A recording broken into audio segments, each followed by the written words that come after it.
Бұрын Roblox деген жоба шығып, нағыз хайп болғанын білесің бе? Басында мен айтқандай алғашқы 15 күнде толық өтелімді алып, содан кейін таза табысқа шығу жоспарлаған едік. Айтқаным айқындалды. Менімен бірге бірінші кіргендер жақсы пайда тапты. Бірақ өкінішке орай, кейін қосылғандар ақшаларынан айырылды. Жобаның тоқтайтынын сезіп, барынша ескертім. Видеоларды түсіріп, сілтемені өшіріп тастадым. Бірақ ешкім тыңдаған жоқ. Енді дәл соған ұқсас жаңа жоба Leaf пайда болды. Бұл тағы бір мүмкіндік пе, әлде сол баяғы сценарийдің қайталануы ма? Видеоны соңына дейін көр, лайк басып арнаға тіркелуді ұмытпа. Мен барлығын ашық айтып беремін. Егер сен де инвестиция туралы ойлап жүрсең, бұл ақпарат сен үшін маңызды болуы мүмкін. Негізі бұл жобалардың инвестиция деп айтуға келмейді. Себебі нағыз инвестициялық табыс бұл сенің банктегі депозитің, акциялар, облигациялар немесе бизнеске салынған қаражат, яғни нақты экономикалық құндылық жасайтын активтер. Ал мұндай хайп жобаларда барлығы мүлде басқаша жұмыс істейді. Хайп жоба дегеніміз не? Қысқа мерзімді жоғары табыс уәде ететін жүйе, бірақ оның тұрақтылығы жоқ. Leaf сайты 24 наурызда ашылды. Егер шынымен табыс тапқыңыз келсе, негізгі мақсатыңыз бастапқы салымды қайтарып алу. Егер сіз $8 бастасаңыз, күн сайын белгілі бір мөлшерде табыс түсіп, 15 күннің соңында бастапқы инвестицияңызды толық қайтарасыз. Осы кезеңнен кейін сіз таза пайдаға шығасыз. Егер ақша салып табыс табуға дайын болсаңыз, сайтқа өтейік. Ең бірінші бұл сайтта не істеп, қалай табыс табуға болатынын түсіну маңызды. Біріншіден, ақшаны салу әдісін дұрыс білу керек. Бұл кезеңде қанша ақша салатыныңызды шешу керек. Екіншіден, пакеттерді зерттеп, есептеп алу қажет. Әр пакеттің бағасы мен табыс құрылымын түсіну маңызды. Қай пакет қанша күнде өтеледі, күндік табыс мөлшері қандай, осыларды алдын ала есептеп алған дұрыс. Үшіншіден, ақшаны шығару әдісін білу маңызды. Әрбір жоба өзінің ақша шығару тәртібін ұсынады. Бұл жерде сіз қаражатыңызды банк карточкасына немесе криптокошелекқа шешіп ала аласыз. Сондықтан жүйеге кірмес бұрын осы төлем әдістері сізге ыңғайлы екенін тексеріп алыңыз. Енді сайтқа өтейік. Сілтеме роликтің сипаттамасында бар, сол жерден өтесіз. Сайт негізінен Қырғызстан үшін жасалған, бірақ біз криптовалюта кошелектерін қолдану арқылы еш қиындықсыз табыс таба аламыз. Тіркелу кезінде қырғыз нөмірін енгізу керек, бірақ алаңдамаңыз, бұл жерде нақты жұмыс істейтін нөмір қажет емес. Кез келген ойдан шығарылған нөмірді жаза аласыз, ешқандай SMS растау талап етілмейді.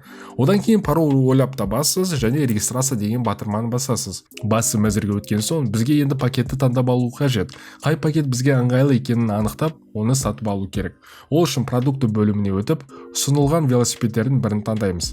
Мысалы, ең арзан велосипедтің бағасы 650 сом. Бұл шамамен $8. Оның күнделікті табысы 46 сом, және бұл төлем 100 күн бойы беріледі. Яғни 100 күн ішінде сіз 46 сом аласыздар. Ал бұл 4600 сом. Пакетті таңдағаннан кейін оны қалай сатып алу керектігін қарастырайық. Ақша салу үшін біз Recharge деген түймені басамыз. Ақшаны салудың екі жолы бар. Егер Қырғыз банктың картасымен төлем жасайтын болсаңыз, ең төменгі салым 650 сом, шамамен $8 болады. Осы соманы таңдап, төмендегі Bank Pay түймесін басамыз. Осыдан кейін реквизиттер көрсетіледі, оларды көшіріп алып, сол бойынша төлем жасайсыз. Ақша аударғаннан кейін төмендегі кодты көшіріп, оны комментарий бөліміне жазу қажет. Бірақ Қырғыз банктердің комментарий жазу мүмкін емес, сондықтан бұны өткізіп жібереміз, скриншотты жүктеп, оплатил деген түймені басамыз.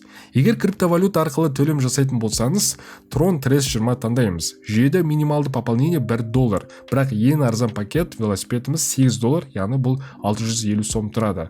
Бұл дегеніміз $1 салуға болады, бірақ ол үшін велосипед сатып ала алмайсыз. Ақша салғаннан кейін активтендіру керек, яғни өнім сатып алу қажет. Ол үшін продукты бөліміне өтеміз. Мұнда велосипедтер көрсетіледі. Біз өзімізге ыңғайлы пакетті таңдаймыз. Қажетті пакетті таңдағаннан кейін купить түймесін басып, подтвердить дегенді басамыз. Енді сіз өніміңіз іске қосылды және сіз күн сайын табыс ала аласыз. Ақшаны шығару үшін ортадағы ақша шығару түймесін басамыз. Осыдан кейін жүйе верификацияда өтуді талап етеді. Өз атыңызды енгізесіз, құжат ID нөмірін жазасыз. Егер нақты деректерді енгізіңіз келмесе, кездейсоқ сандар мен символдар жазуға болады. Верификациядан өткеннен кейін ақшаны шығаруға дайын боласыз. Мұнда екі нұсқа бар. Банктың карта арқылы шығару. Сізге жеке банктың картаңыздың нөмірін енгізу қажет. Криптовалюта USDT Tron Trace 20 арқылы шығару алдымен қанша ақша шығаратыныңызды жазасыз. Төменгі жағында адрес кошелекті енгізу қажет және астына USDT деп жазып кетесіздер.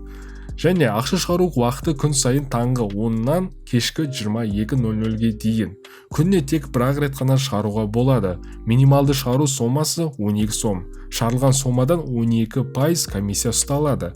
Және ақша шығару сәті 24 пен 48 сағат аралықта түсетін болады. Есіңізде болсын, кез келген инвестиция тәуекел бар. Сондықтан сайттың жұмысын, төлем жүйесін және шарттарын толық зерттеп алыңыз. Егер видео пайдалы болса, лайк басып, каналға жазылып, пікір қалдырыңыз. Келесі видеода көріскенше.